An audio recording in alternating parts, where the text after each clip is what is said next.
Hey guys, so today I'm going to do my third pregnancy update, which is for my 20 weeks. So I'm 20 weeks pregnant, which means I'm halfway there. Yay! Alright, so at the 20 weeks, you get to find out the sex of your baby. Now I really want a girl and my husband really wants a boy. And we really didn't know what we were going to be getting, but we got to see our little baby. Oh my gosh, so cute. He is adorable. Yes, we're having a little boy.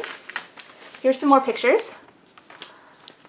He's actually laying face down, like cuddling up against my back the entire time, and he wouldn't move. Turn over for the ultrasound technician. She kept being like, I need to see this and that, and she couldn't really get to some of the things, but she eventually got to them. And so we're having a little boy. Let me see if I can find a full picture here. Here's his arm. He has cute arms. Here's his legs.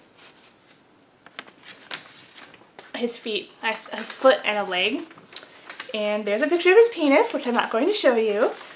And here's one of the 3D pictures so you can see him like cuddling up to my back. This is his lips. So it kind of looks maybe like a penis, but it's not. That's his lips and his nose right there. Lips and nose. They got to look at his brain and everything and make sure everything's fine. He's perfect. He eats all his toes and all of his fingers, and I was disappointed that, you know, it wasn't a girl, but that's okay. I'm very excited about having a little boy. We don't know on a name yet. Another thing that we found out at the ultrasound, and it was really traumatic for me, is that I have low-lying placenta previa, which can also be called marginal placenta previa. It means that my umbilical cord is too close to my cervix, which may end up with me having to have a C-section. And I had an anxiety attack when I heard that. For about the rest of the day and the next day, I was a mess because one of my biggest fears is needles. And then my second biggest fear is surgery, and needles and surgery together, no. No thank you.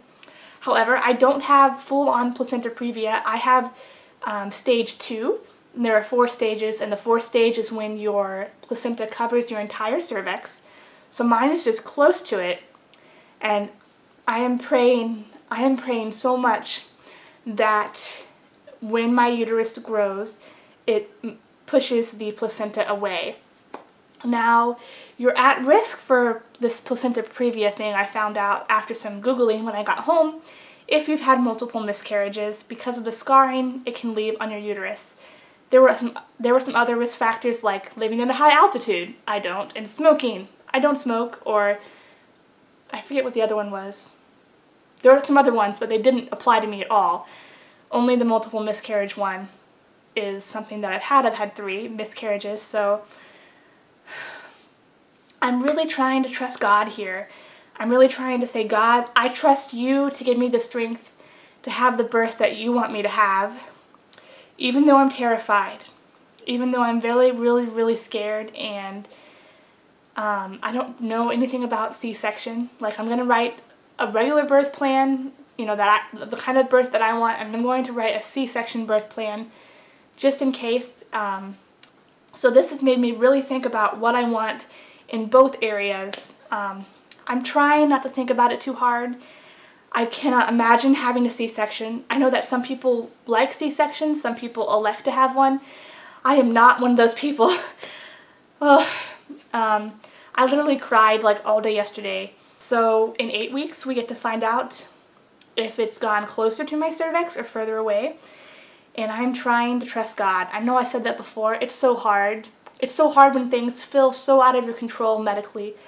And it's so hard when if I had to have a C-section, it would be like looking towards like the apocalypse, or like carrying a ticking time bomb and knowing that I'm going to have to go through this awful traumatic thing.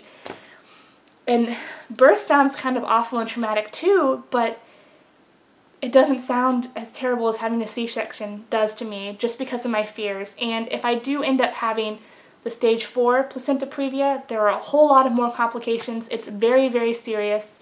So that also had me super scared too. Like, even with the marginal placenta previa that I have now, I'm not supposed to have any kind of sexual intercourse. I'm not supposed to do like any sort of really intense exercising. She said personally for me, I could still swim and I could still do my walking. So I don't know what I would do if I couldn't swim.